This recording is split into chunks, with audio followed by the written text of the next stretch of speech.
Where does the energy come from for these players tonight?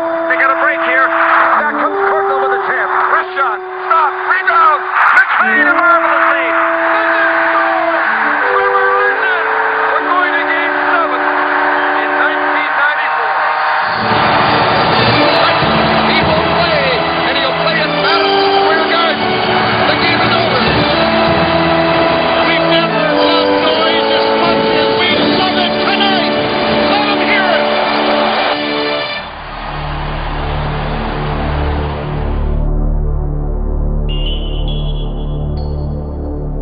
The early 90s was perhaps the only era, other than today, when the Vancouver Canucks went into any building in the league and knew they had a good chance to win.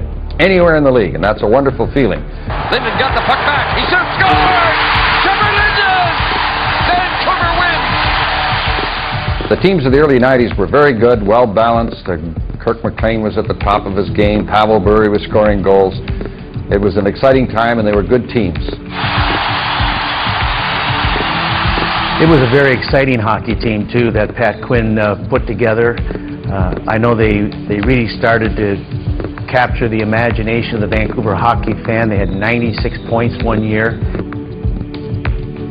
The first trade where we acquired those 4 players was instantly made us better. I mean, Jeff Courtnall was a huge impact player for us. Cliff Ronning was meant a lot for me and with my career. Ronning through it in front, they score!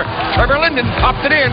Heads up play by Ronning. With 4 new players coming in the lineup and guys like Trevor Linden that had that drive to win and wanted to prove it. And I think when we came in, it gave, by another 4 players coming in, it made a big difference. Myself, Robert Dirk, Jeff Courtnall, who was a scorer, Sergio Momesso, who was a character guy. Sergio Momesso was just a real solid up-and-down winger, big physical guy, and really fit well into our system. That was a huge step for us, no question about it. My dream was always to play in Vancouver. Being born and raised, watching them as a kid, and to play for them was a great honor and was something, you know, I look back and I wanted to make my dad proud and play for the team that he cheered for. So I felt very excited, and then I felt very nervous because now the eyes will be on me because I'm from Vancouver, and every little mistake I felt would be magnified, but in fact it was quite the opposite. I could make mistakes and be forgiven being from here. For the Canucks working his way in, gets the shot away, they score! Everybody was optimistic that they would do very well in the playoffs. I remember that year. Ended up losing to Edmonton. Edmonton went on and won the Stanley Cup. And again, you thought, gee, if we could have just won that one, who knows what could have happened. The following year, much the same thing, improved in the standings. At that time, it was a club record, I think 101 points. And they lost out to Gretzky and the LA Kings, very disappointing. They went on to the Stanley Cup final, didn't win it, lost to Montreal. So now we go to the season that everyone talks about.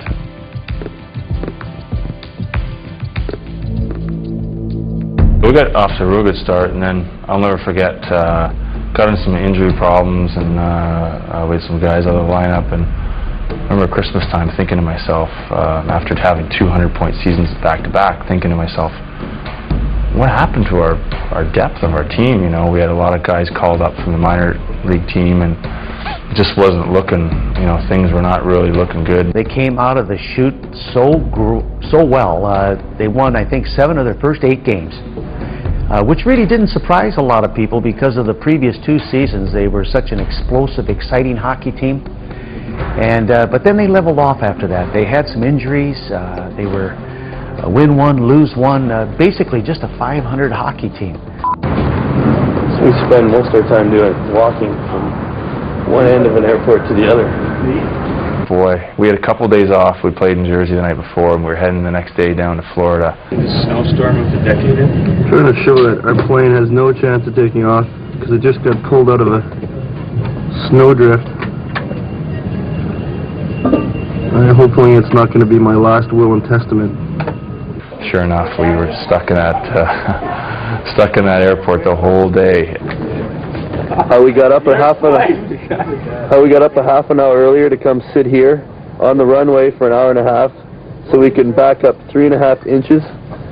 So then they can say the flight's canceled, and you can sit in the airport for 2.5 more hours until they're going to tell us that you're stuck in New Jersey again today. The old dollar bill on the dental floss trick. See, here comes a guy.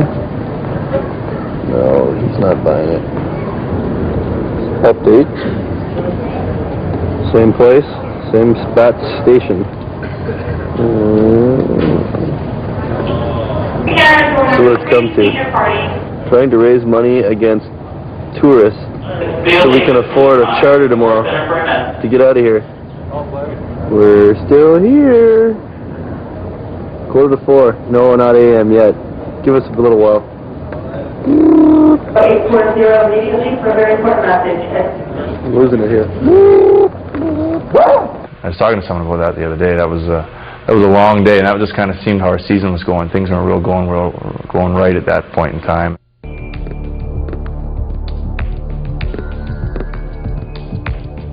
The major trade before the deadline, I think the St. Louis trade came close to the deadline and brought in some players that really helped change the toughness a bit on the team, added a little more character perhaps, and those things certainly help the team, and players are aware of the team getting better with new players coming in that they like to play with, things like that. Now that you're here, how do you feel about the chemistry? I mean, I think it's great. I think we have all the elements to go a long ways in the playoffs, and that's what makes it exciting. You know, if I was coming to a hockey club that wasn't going to make the playoffs, or really was, you know, just going to maybe bow out in the first round, I'd be a little disappointed. But this hockey club has all the elements of going a long way, and I'm excited about it. We have great goaltending, and we have big, strong wingers, and strong defense, and then we got the talented guys that can do it for us. So we got a great mix, and hopefully the chemistry can come together, and we can do some damage come playoff time. That made a really big difference when you get 3 players like that, and in those 3 players, they all had leadership, and it provided us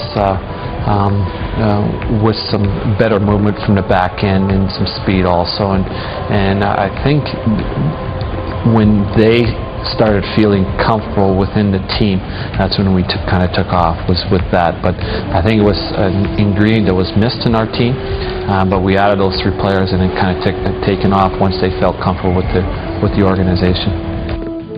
He made another great move too, people might forget, is when he picked up Marty Jelena on waivers, and that was a piece of the puzzle that was required at that time. But the trade that brought over Jeff Brown, boy, I'll tell you what a classy defenseman, highly skilled, talented. Brett Hedican, who could skate like the wind, and Nathan Lafayette, and I'm sure we'll talk about him before this interview is over. But yeah, that seemed to bring this team together, the missing pieces. We really felt that we had the right mixture. You need skill, and you have players that can finish. You need those work guys that can battle through certain games when the skill's not happening for you. So we really liked our mixture, and we're just trying to put that mixture together at the right time, and then the right time came, obviously, for us in the playoffs. So the big thing for us is looking that the mixture was right, and if you could get on a roll with this, you could go places, and obviously we did. I don't think people were too optimistic going into the playoffs. I think they won 5 of their last 10 games, so they were just a .500 hockey team. And then the magical run started, and oh my goodness, it was fantastic.